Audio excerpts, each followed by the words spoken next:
এই মুহূর্তে স্টার জলসার জনপ্রিয় ধারাবাহিক দুই শালিক কার্যত দুই যমজ বোনের গল্প নিয়ে এই ধারাবাহিক এগিয়ে চলেছে।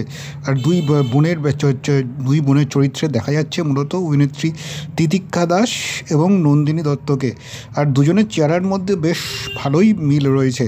আর এই দুজনকেই দর্শক বেশ পছন্দ করছিলেন, ঝিলিক এবং আকিকে। কিন্তু হঠাৎ ধারাবাহিক থেকে সরে যাচ্ছেন আকি, অর্থাৎ অভিনেত্রী তিতিক্ষা দাস, এমনটাই গুঞ্জন। দুই শালিকের ধারাবাহিকে সম্প্রতি নতুন মোড় নিয়েছে। তাতে আখি চরিত্রটির মৃত্যু দেখানো হয়েছে, ঝিলিকের হাতে দেখানো হয়। ঝিলিক নিজের হাতে গুলি মেরে আকিকে খুন করেছে। দর্শকরা প্রথমে এই দৃশ্যকে একটি স্টান্ট হিসেবে ভেবেছিলেন, কিন্তু আসল ঘটনা প্রকাশ্যে এলো। আসলে তিতিক্ষা নাকি এই ধারাবাহিক থেকে সরে দাঁড়িয়েছেন, এমনটাই গুঞ্জন।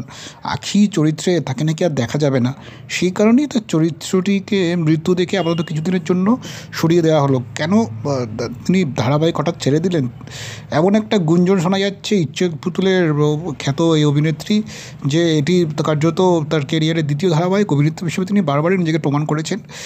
দুই শালিক ধারাবাহিকে তার চরিত্র খুবই শান্ত এবং ভীত প্রকৃতি। দুই বোন হওয়া সত্ত্বেও আখির থেকে ঝিলিক এই ধারাবাহিকে বেশি প্রাধান্য পাচ্ছেন বলে বরাবরই একটা অভিযোগ তুলছিলেন তিতিক্ষার যারা অনুরাগী তারা।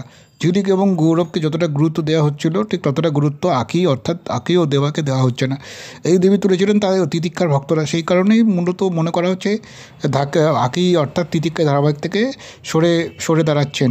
সম্প্রতি এরকমই একটি খবর শোনা যাচ্ছে। যদিও যদিও এই বিষয়ে এখনও চ্যানেলের তরফ কিংবা নির্মাতাদের তরফ থেকে বিশেষ কিছু জানানো হয়নি। সবটাই সম্ভবত অনুরাগীরা মনে করছেন। অপরদিকে তিতিক্ষাও এই মুহূর্তে এ নিয়ে কিছুই বলেননি।